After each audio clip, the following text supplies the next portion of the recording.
आज जिला झांसी में एनडीए गठबंधन की कुंज बिहारी वाटिका में प्रेस वार्ता हुई। कुंज वाटिका में जमकर बरसे एनडीए गठबंधन के शीर्ष नेता भाजपा पर आरोप लगाते हुए ये जुमलों लोग की सरकार है। वहां पर उपस्थित पूर्व सांसद डॉक्टर चंद्रपाल सिंह यादव, पूर्व केंद्र मंत्री प्रदीप जैन आदित्य और एनडीए गठबंधन के सभी पार्टियों के कार्यकर्ता मौजूद रहे। उत्तर प्रदेश झांसी से सुधीर सिंह की रिपोर्ट। टॉयलेट में बैठकर यहाँ का यूथ चाहता है एक चौकीदारी की नौकरी, जब जिसकी वेतन केवल 5-7 हजार रुपए है, उसके लिए भी एमए, एमएड, पीएचडी लड़के फार्म भरते हैं और वो नौकरी भी उन्हें नहीं मिलती। मैं पूछना चाहता हूं इस सरकार के मुखिया से और सांसद जी से, क्या उन्हें नहीं मालूम कि बुंदेलखंड की क्या स्थिति है? बुंदेलखंड के अंदर युवा कितने बेरोजगार हैं, आज कितनी बुरी स्थिति हमारे युवराज भाई बैठे हैं। ऐसा कोई दिन नहीं जाता जिस दिन बुंदेलखंड के युवा के परिवारी जन यहाँ आकर सिर नहीं पटकते हो।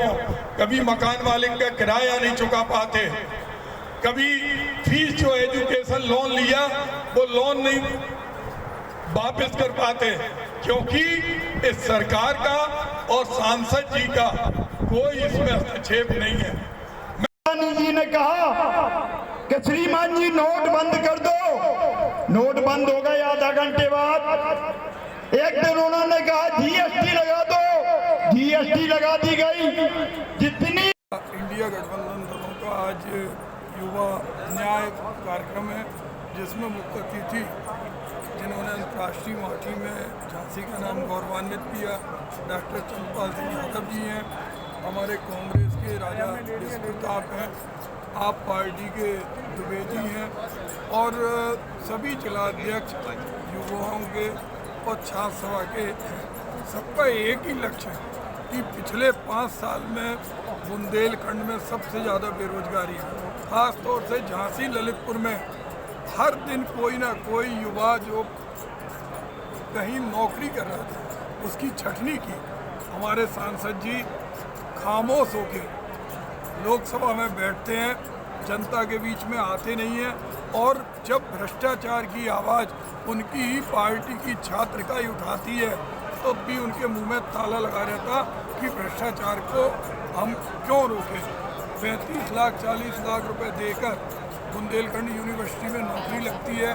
झांसी के अंदर BHEL में लोकोमोटिव और ट्रांसफार्मर के ऑर्डर मिलते हैं, वो ऑर्डर नहीं मिलते हैं। ऐसे में युवाओं ने एक सवाल यहाँ के स्थानीय सांसद जो पिछले 5 सालों से हैं उनसे पूछा है कि वे उंगलियों पर गिन के 10 आदमियों के नाम बताएं जिन 10 आदमियों को उन्होंने नौकरी दिलाई हो, जिन आदमियों को उन्होंने रोजगार दिलाया या विनाश, ये तो उन्हें बताना चाहिए। आज ऐसा कोई नौजवान नहीं है जिसके स्कूटर का चालान ना हो, कार का चालान ना हो। हाउस टैक्स आप वाटर टैक्स माफ की बात करते हैं, कभी कहते हैं मेट्रो ट्रेन चलेगी, स्टेशन में DPR नहीं। झांसी का जब नाम बदल जाता, झांसी के स्वाभिमान को ललकारा जाता है, उस समय सांसद कुंभकर्णी नींद में सोते हैं। जिस समय झांसी का बताया जाता है कि 15 साल इसकी जन्म तिथि है, उस समय भी सांसद जी सोते हैं। आज जनता चाहती है कि वो चुनाव के मैदान में आए तो वो बताएं, 10 नौजवानों के नाम बता दें जिनको उन्होंने काम दिलाया हो, नहीं तो 1000 नौजवानों के नाम ये युवा न्याय के सारे गठबंधन के सारे अध्यक्ष बनाएंगे, जिन्हें कहीं BHEL से निकाला, जिन्हें कहीं ग्रासलैंड से कॉन्ट्रैक्ट के, जिन्हें रेलवे से, मेडिकल से निकाला। नेताजी, आज एजुकेशन इतनी महंगी हो रही है, इस पर क्या कहना चाहिए? जो हमारे सांसद जी खुद ही एजुकेशन का बिजनेस करते हैं, वो आवाज़ नहीं उठाएंगे, ना कोचिंग वालों के खिलाफ, ना स्कूल वालों के खिलाफ। अगर उन्हें राज धर्म का पालन करना है तो उन्हें खुले मंच से एक पत्रकार वार्ता करना चाहिए। प्रदेश में उनकी सरकार है, नगर निगम उनकी है, जिला पंचायत उनका है। 15,000 मकान टूट रहे थे, सांसद जी सो रहे थे जब हमने NGT में अपने बेटे से सुप्रीम कोर्ट में रिट डलवाई, जिस पर उन 15,000 मकान मालिकों को राहत मिली। आज क्या कारण है कि ये जनता सिर्फ मोदी के नाम पे वोट दे? क्यों दे? आपका अपना भी कोई व्यक्तित्व है, आपने क्या किया? युवा आज वो हिसाब चाहते हैं। देखिए, आप इस बात को अच्छी तरीके से जानते हैं कि सांसद जी ने पिछले 5 साल में पूरे क्षेत्र में कोई विकास का काम तो किया नहीं, यहाँ तक कि लोगों से संपर्क भी नहीं।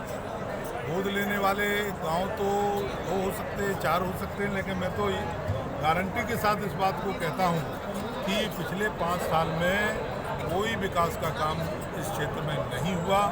केवल एक काम जरूर हुआ, झांसी रेलवे स्टेशन का नाम बदल दिया।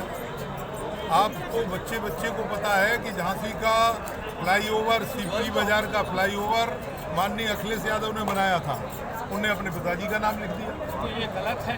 नेताजी, कुछ सांसद वर्तमान में हैं जो कि 4.5 साल गायब रहती है और 6 महीने आ जाते हैं, इसका क्या कहना चाहेंगे? तो यही जनता को, यही हम बताने के लिए आज नौजवानों को यहाँ इकट्ठा किया है कि जन जन तक ये बात पहुँचना चाहिए कि जो लोग जनता के बीच में नहीं रहते हैं, जनता के बीच में काम नहीं करते हैं, उन लोगों को अपने वोट की ताकत से उन्हें जवाब देने का मौका उन्हें मिला है। वो वोट की ताकत से उन्हें जवाब दें कि वो जनता के बीच में रहें, जनता के बीच में काम करें। जो व्यक्ति जनता के बीच में काम करेगा वही यहाँ का प्रतिनिधि होगा। ठीक।